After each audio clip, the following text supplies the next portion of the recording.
Hi hello, പത്തരമാറ്റിൻ്റെ പുതിയൊരു വിശേഷത്തിലേക്ക് എല്ലാവർക്കും സ്വാഗതം.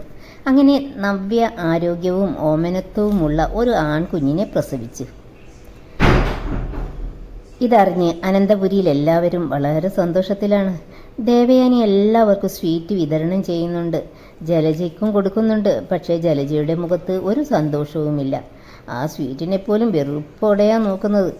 അത് കണ്ട് മുത്തശ്ശി ചോദിക്കുന്നുണ്ട്, നിനക്ക് ഒരു പേരക്കുട്ടി ജനിച്ചിട്ടും നിന്റെ മുഖത്തെന്താ ഒരു സന്തോഷവും കാണുന്നില്ലല്ലോ? പിന്നെ മുത്തശ്ശനും പറയുന്നുണ്ട്, ഈ സമയത്ത് നീ കനകയോടൊപ്പം ഹോസ്പിറ്റലിൽ ഉണ്ടാകേണ്ടതല്ലേ? നിന്റെ മോൻ്റെ കുഞ്ഞല്ലേ അത്?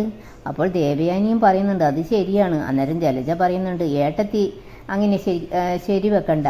ഇനി നയനെ പ്രസവിച്ചാൽ ഏട്ടത്തി പോയി നിൽക്കുമോ എന്നൊക്കെ ചോദിക്കുന്നുണ്ട്. അന്നേരം മുത്തശ്ശി പറയുന്നുണ്ട്, എത്ര ദേഷ്യമുണ്ടെങ്കിലും മകൻ്റെ കുഞ്ഞ് ജനിച്ച വിവരം അറിഞ്ഞാൽ ദേഷ്യമെല്ലാം മറന്നു പോയി കാണുക തന്നെ ചെയ്യും.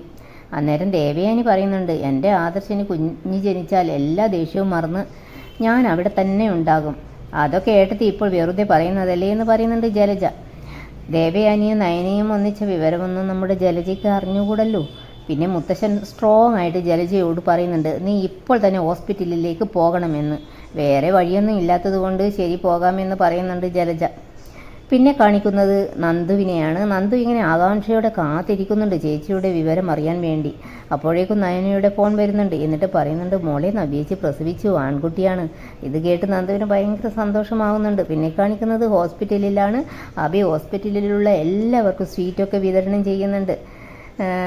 പിന്നെ അപ്പോഴേക്കും നേഴ്സ് കുഞ്ഞിനെ പുറത്തേക്ക് കൊണ്ടുവരുന്നുണ്ട്.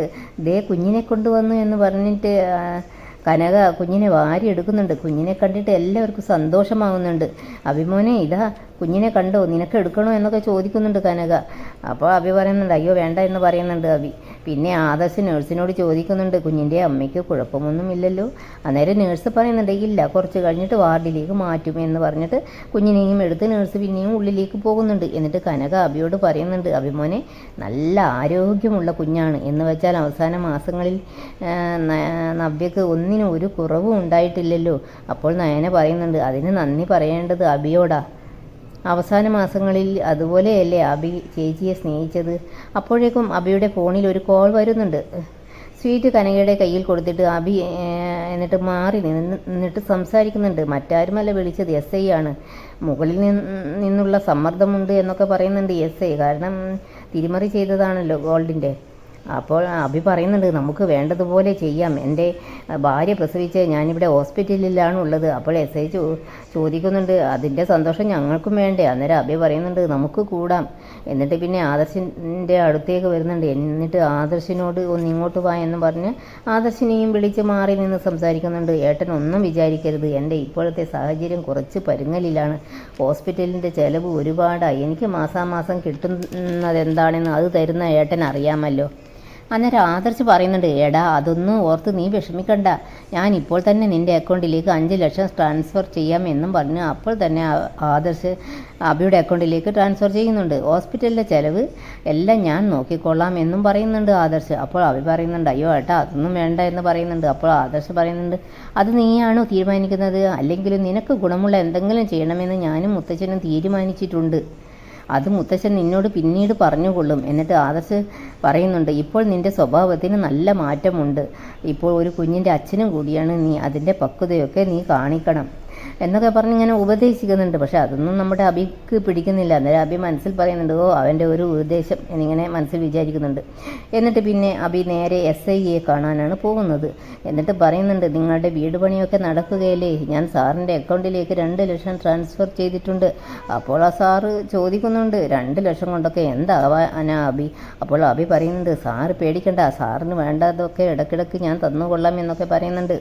ഇപ്പോൾ എൻ്റെ ഏട്ടൻ തലയുയർത്തി നിൽക്കുന്നത് ഞാൻ കാരണമാണ്.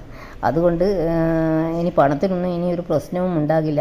ഇപ്പോൾ തന്നെ 5 ലക്ഷം ഏട്ടൻ എൻ്റെ അക്കൗണ്ടിൽ ഇട്ട് തന്നിട്ടുണ്ട്. അപ്പോൾ SI പറയുന്നുണ്ട്, എന്നാൽ പിന്നെ കുറച്ച് അധികം ചോദിക്കാമായിരുന്നില്ലേ നിനക്ക്?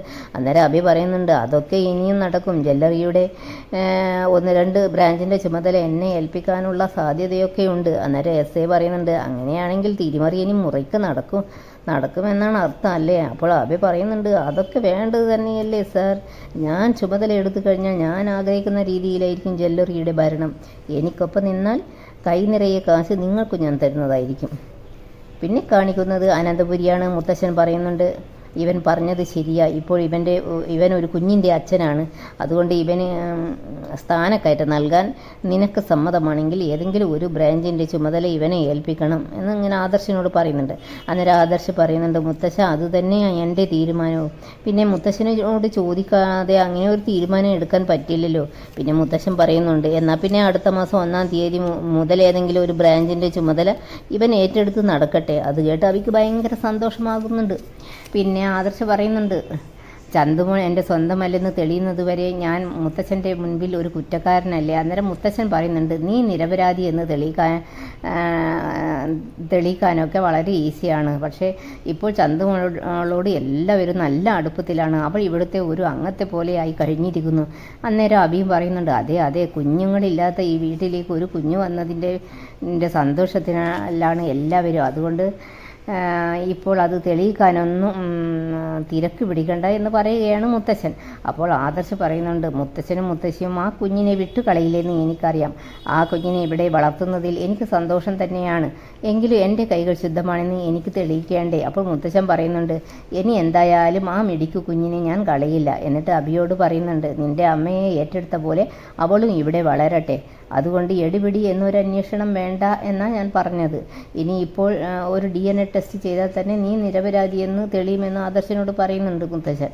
അപ്പോൾ അഭി പറയുന്നുണ്ട് പക്ഷെ മുത്തശ്ശൻ്റെ കൊച്ചുമോൻ്റെ മോളാണെന്നല്ലേ അവർ പറഞ്ഞത്. അന്നേരം മുത്തശ്ശൻ പറയുന്നുണ്ട് അതൊക്കെ ഇവിടെ വളർത്താൻ വേണ്ടി അവർ വെറുതെ പറഞ്ഞതായിരിക്കും. അവൾ ഇനി അനന്തപുരിയിലെ കുഞ്ഞായി വളരട്ടെ. കഥകൾ നമുക്ക് അറിയാവുന്നത് കൊണ്ട് നമുക്ക് ഓരോരുത്തർക്കും അവളുടെ രക്ഷിതാവ് ആകാം. അഭിക്ക് അതൊന്നും ഇഷ്ടപ്പെടുന്നില്ല. കുറ്റം ആദർശിൻ്റെ തലയിലിട്ടിട്ട് ആദർശിനെ ബ്ലാക്ക്മെയിൽ ചെയ്യാനും കമ്പനിയിൽ നിന്ന് പുറത്താക്കാനും ഒക്കെയുള്ള ഒരു പ്ലാൻ ആയിരുന്നല്ലോ അഭിയുടെ. പിന്നെ മുത്തശ്ശൻ അഭിയോട് പറയുന്നുണ്ട് നീ ഇപ്പോൾ ഒരു കുഞ്ഞിൻ്റെ അച്ഛനാണ്, അതിൻ്റെ പക്വത നീ ഇനി കാണിക്കണം. ശരി മുത്തശ്ശ എന്നും പറഞ്ഞ് അഭി അവിടെ നിന്ന് എഴുന്നേൽക്കുന്നുണ്ട്. എന്നിട്ട് ഒരു വില്ലനെ പോലെ മനസ്സിലിങ്ങനെ ചിന്തിക്കുന്നുണ്ട് 2 ബ്രാഞ്ചിൻ്റെ അല്ല സൗത്ത് അല്ലെങ്കിൽ നോർത്ത് സോൺ എൻ്റെ കീഴിലാകുന്ന ഒരു ദിവസം വരും. അതും കാണിച്ചുകൊണ്ട് ഇന്നത്തെ എപ്പിസോഡിൻ്റെ കഥ ഇവിടെ അവസാനിക്കുകയാണ്. നിങ്ങൾക്ക് ഈ വീഡിയോ ഇഷ്ടപ്പെടുമെന്ന് വിശ്വസിക്കുന്നു. ഇഷ്ടപ്പെട്ട സബ്സ്ക്രൈബ് ലൈക്ക് ഒക്കെ ചെയ്യാൻ മറക്കല്ലേ. Thanks for watching.